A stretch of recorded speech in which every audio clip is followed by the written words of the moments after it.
Egypt, I was in Ankara for 2 years. And before that, I was in Saudi Arabia. I was the permanent representative of Turkey for the Organization of Islamic Cooperation, which Egypt is a member. Turkey lies in the Mediterranean, in the Middle East, in Asia, Anatolian part, and partially in Europe. It is a peninsula, which means it is encircled by the Black Sea on the north, and an Aegean Sea and Marmara Sea on the west, and Mediterranean Sea in the south. Through the Mediterranean, Turkey and Egypt are neighbors. Turkey's flora, meaning vegetation, in terms of its diversity, is so huge in numbers that I think we have more than 5,000 different kind of flora. That because of the mountains, valleys, and because of the plains, and the rivers. So as compared to Europe, the total number of flora in terms of plantation, diversity of the plantation, the vegetation, is equal to Turkey, that of Turkey, in the whole Europe.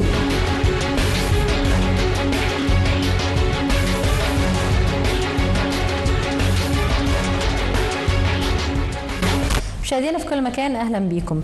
احنا معكم النهارده بنستكمل حوارنا مع سعاده السفير صالح مطلوشان، سفير دوله تركيا لدى جمهوريه مصر العربيه.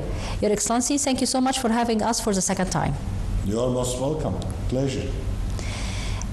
Allow me to talk in this episode about the Egyptian-Turkish relations and the history of it. So, what can we say? The Turks came to Egypt in 868. So modern Turkey is founded and settled by the Turks in Anatolia, today's Turkey, in 1071. But the first Turks came to Egypt 868, Ptolemy, Ibn Ptolemy. So he was an Abbasid Khilafah commander, was sent to Egypt, so he's established a state here. So our relations, Turkish and Egyptian nations' relations, date back to 868. One of the most beautiful mosques, Ahmed Ibn Ptolemy Mosque, is founded, of course, by Ptolemy. So, and then Ekshidis, another Turkish-speaking state, and then Mamluks and the Ottomans. So, and Mehmed Ali Pasha was Ottoman governor, then Khedive, they all spoke Turkish, they were Turkish Egyptians, and they established the kingdom here. And then modern Egypt was established by Mehmed Ali Pasha as narrated by the Egyptian historiography. And we are proud of this common roots, common past. This created, for example, in the 19th century, during the time of Mehmed Ali Pasha, Ibrahim Pasha, Abbas Pasha, Said Pasha, Khedive Ismail, Turkish was part of the life and government in Egypt. The Bulak printing house was established by Mehmed Ali Pasha, and most of the books that were printed in Bulak, in this modern printing house, was in Turkish. The official gazette that was first introduced by Mehmed Ali Pasha in Egypt was a page like one part Turkish and the other part Arabic. So Turkish and Egyptian nations are the two nations who interacted and mixed most in the world history, culturally, linguistically, politically, and naturally this created an affinity between the modern Turkish state, modern Turkish nation, and modern Egyptian nation, and modern Egyptian state. So this constitute an affinity, a love, an interest, a care between the two nations. So therefore, in the modern times, of course, we need to base our relationship beyond this on the basis of mutual interests, which would help both nations in terms of trade, economy, and development. And that is the most important issue and goal for both the countries. If we started to talk about the investments, can you tell us about the volume of investment, the Turkish investment here in Egypt, or if there is an opposite thing? Sure. The Turkish investments first started coming to Egypt in 2005, 6, and 7. And then since then keeps expanding. It was under President Mubarak, and the Prime Minister was Prime Minister Ahmed Nazif, and Minister of Trade was a person, a reputable person, a respected person with the name of Rashid, Mohammed Rashid. So, and this team under President Mubarak, they decided to increase their cooperation with Turkey, with also a lot of encouragement with Mr. Rashid, Mohammed Rashid, because he was a Turkish Egyptian. He spoke Turkish. His mother was Turkish. And he was very interested in developing this cooperation. And he persuaded his government. At that time, it was very important and difficult, and the Turkish government to have this free trade agreement. And that free trade agreement was signed, and there was also the Egyptian government's initiative called Qualified Industrial Zones with the United States. So that provided the textile investors in Egypt to export their production to United States without any customs duty. So that was the circumstance through which Turkish investments came here. And since then, as I have said, it has been expanding. The Turkish companies are the leading companies in the textile sector in terms of export to third countries, European Union, and also United States. So we not only have investments in textile, but also glass industry and household goods and also hygiene.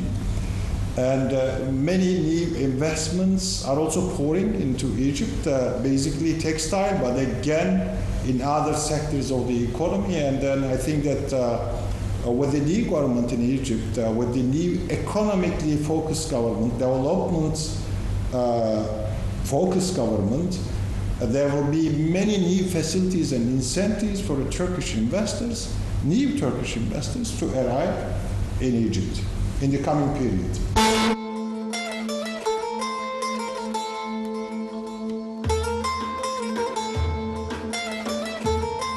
How do you read the Turkish president visit to Egypt last February? It was a historic visit, and I think that in every aspect of it, both the substance and also the protocol and the welcome and the personal contact and the chemistry between the presidents, it went excellent. I think one of them, for me, the most important aspect and outcome of the visit was President Erdogan and President Sisi, together with the spouses, first ladies, visited Imam Shafi Mosque.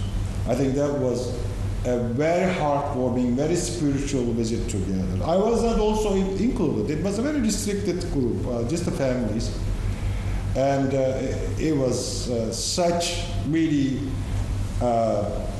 commonality that needed to be emphasized. Imam Shafi is highly respected as scholar, one of the four Sunni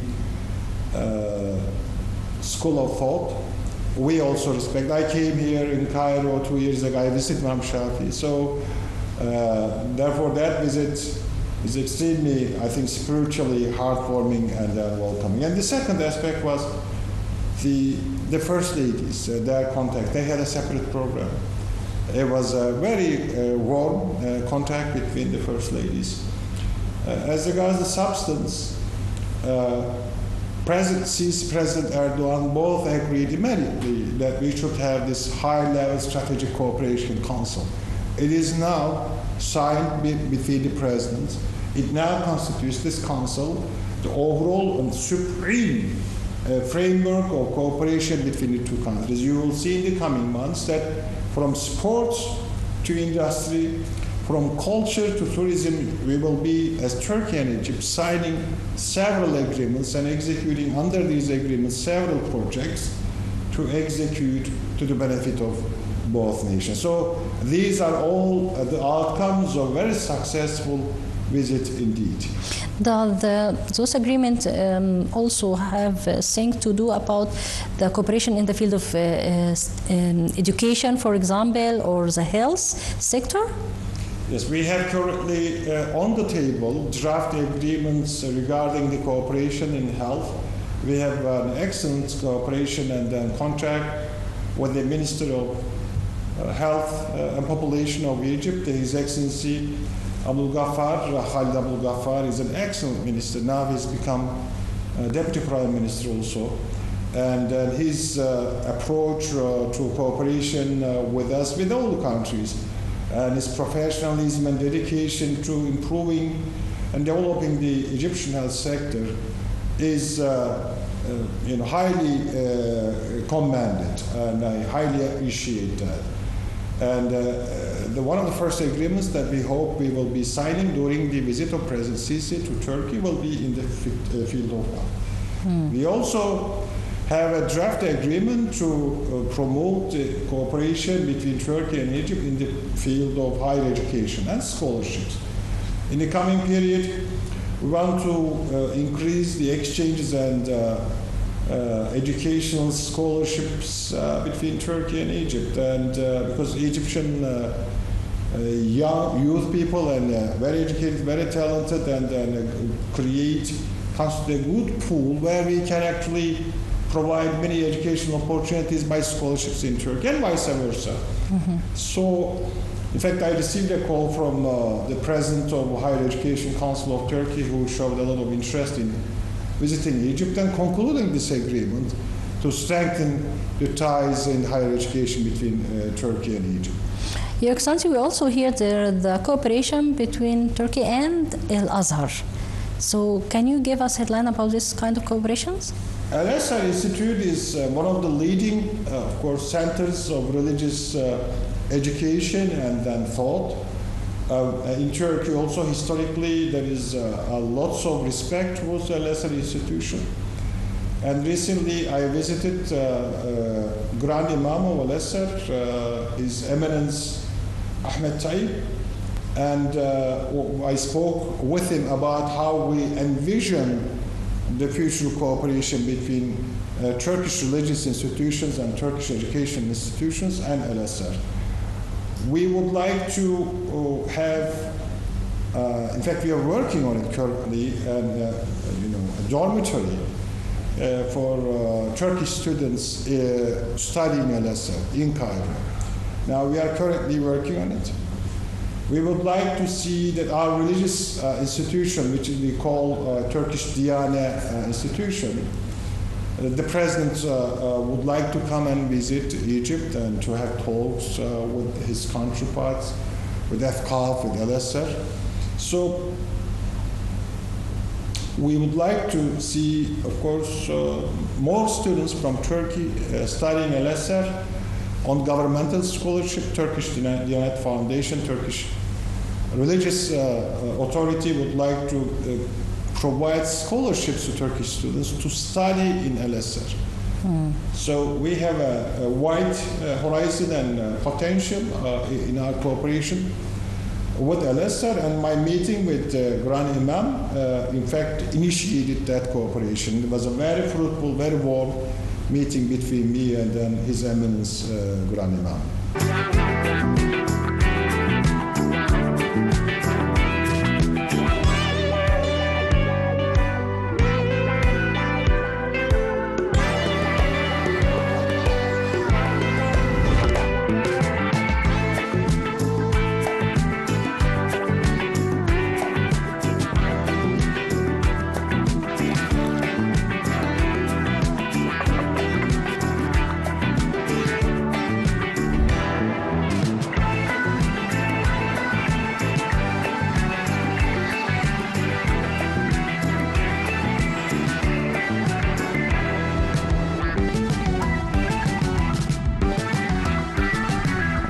Your Excellency, Egypt and Turkey are both very famous tourism destinations in the whole world.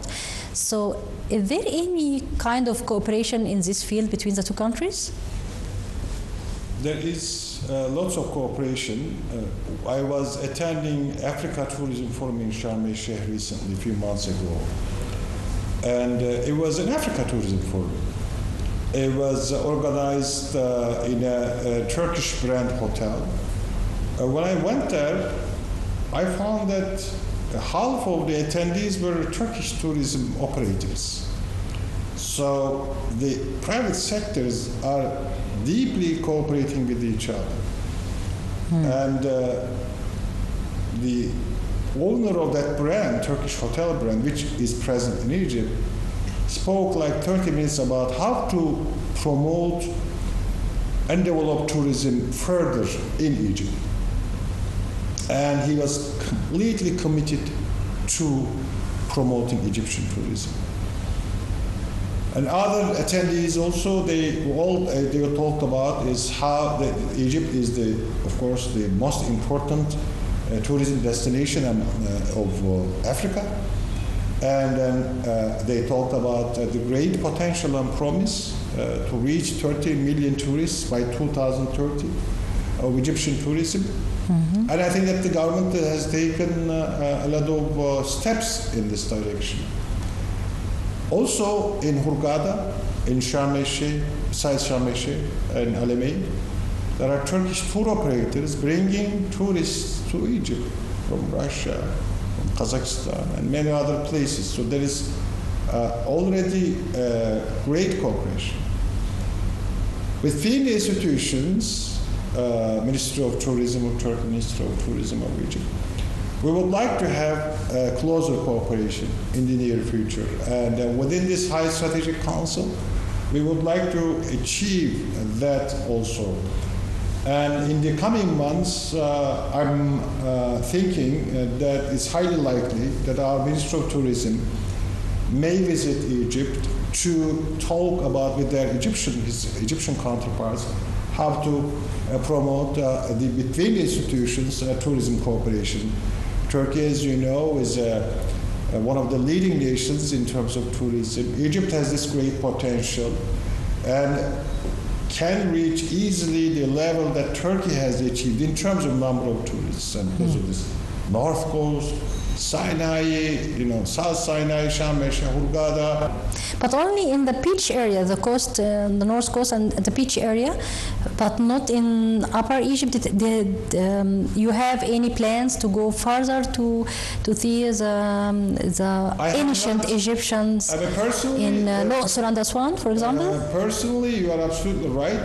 This December, I would like to visit Luxor and Aswan, and that is the place together with Siwa I have not visited Egypt. So I know for sure that there is a growing interest by the Turkish tourists, by the way. The number has gone up, tripled actually, gone up 3 to 4 times since the Egyptian government took a great decision to facilitate the visa on arrival for the Turkish nationals.